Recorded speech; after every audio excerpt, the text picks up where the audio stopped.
Uykuda dagы адам баласы не болот? Дараты сынат. Бирок уйку эки түрлүү болот.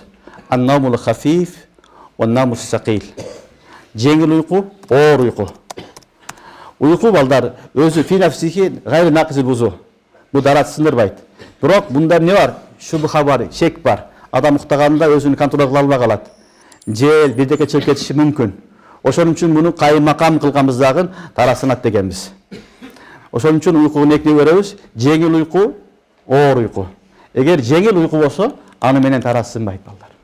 Жеңил уйку деген уктап кеттиң, отуруп атып, кайра ойгонуп кеттиң. Же болсо баарын билип турасың, көзүң жумулуп, мындай неме кылып атасың, аракет кылып атасың. Муну менен тарасынбайт.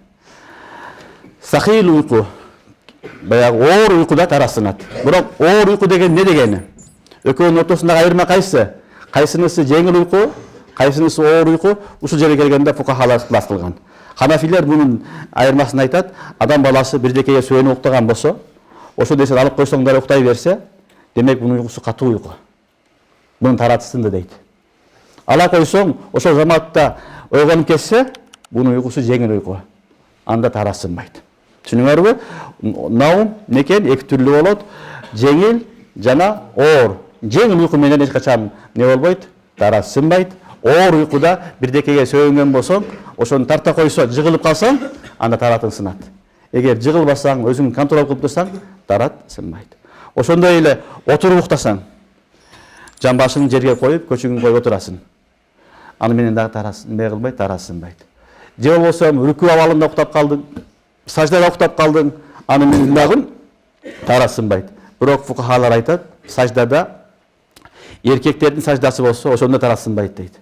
Аялдардын саждасы болсо тарасынып калат дейт. Эркектердин саждасында мындай турулат. Бекем турулат. Аялдарда жабышып турат. Ошон үчүн колуң көтөрүлүп, бардыгы контролдуу болсо, анда эмне болот? Таратың сынбайт. Эгерде жабышып алган болсо, жерге жатып, анда таратың сынып калат. Түшүнүңөрбү? Демек уйку дагы Аллахтын берген неаматы. Ва жаална наумакум субата. Бул чоң неамат. Бирок бул нерсе кээде ошол нажасаттын чыгышына себеп болгон себепти уйкуну дагы фукахалар бузат деген. Ал кайсы сүрөттөр деген? Катуу уйку, өзүнү башкара албайт, уктап баратып, таштап койсоң жыгылып калат. Ал учурларда дагы не болот? Тарасынып калат. Эгерде өзүн контрол кылса, отуруп уктаса, же болсо сөөнүп баягындай саждада уктаса, рүкүдө уктаса, бул абалдарда анын неси тараты сынбайт.